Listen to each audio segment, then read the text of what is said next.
King Charles and Queen Camilla travelled to Middlesbrough today for a royal away day where they carried out a traditional walkabout, and even met a lady celebrating her 100th birthday. King Charles left well-wishers stunned as he defiantly faced a small group of protesters on a royal walkabout. The monarch and Queen Camilla had been visiting Middlesbrough on Teesside for what's known as a royal away day to Middlesbrough, packing in 4 engagements. At the end of the day, they undertook a traditional walkabout in the town. Many were waving flags and cheering, while others had dressed up in Union flag outfits or dressed up their dogs. The King and Queen spent 20 minutes walking up and down, shaking hands with members of the throng. Among those in the crowd was a small demonstration of Republican campaigners waving anti-monarchist flags, but the King decided to face them head-on, walking directly up to them and continuing shaking the hands of the well-wishers in front of them, much to the delight of the crowd. Julie Parker, 65, said she was overjoyed. "I had been waiting here since 11 a.m., 3 hours, to see him, and then that lot, Republic, turned up behind me and started waving their flags. Everyone has a right to their opinion, but I do think they could have picked a better time and place, and we didn't think the King would come near us," she said. "But he did, and we got to say hello.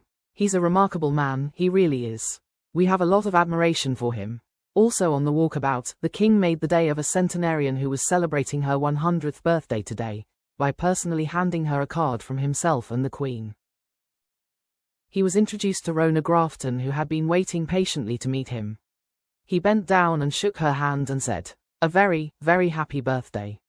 Here's a card from both of us." Touching Queen Camilla's shoulder, he repeated, "From both of us." The Queen said, "A very happy birthday." After moving down the line, the King got into his waiting state Bentley with the Queen, but had only got a few yards down the road when he saw how far the crowd stretched and asked his driver to stop. He and Camilla got out again to huge cheers, with the couple insisting on shaking hands right the way down to the end of the street. Paul and Shirley Williams said they were shocked to see him stop.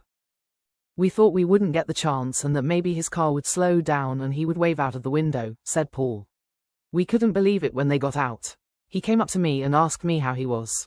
Given everything he has been through, I couldn't believe it. How kind. I asked him how he was feeling and he said he was doing well." Val Haskins, 64, said the King stopped and admired her Union Jack coat. "He said I looked very patriotic," she said. "I shook his hand. It was absolutely mint." Her friend Elaine Dunn, 67, added, "We love King Charles, we really do. He's a good man. We are so delighted he has got the chance to show the nation the kind of man he is after the Queen died. He cares about his people, he really does. It was a lovely moment and I can't believe we got the chance to speak to him."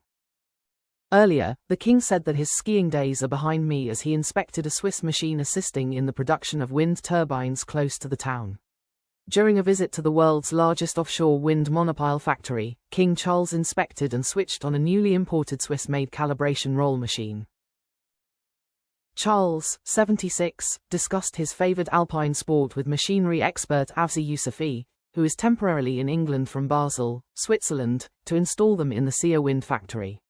Speaking to Yousefi about his home country, the King, who has regularly skied in the Swiss resort Klosters over the years, told him, "I think my skiing days are behind me." He made the comments while wearing a hard hat and protective high-vis gear and inspecting the process of making the structural support for wind turbines. As part of the visit, the King toured the Sia wind monopile factory in Teesside's Freeport, near Redcar, which is due for completion later this year. At the same time, the Queen undertook a literary engagement elsewhere.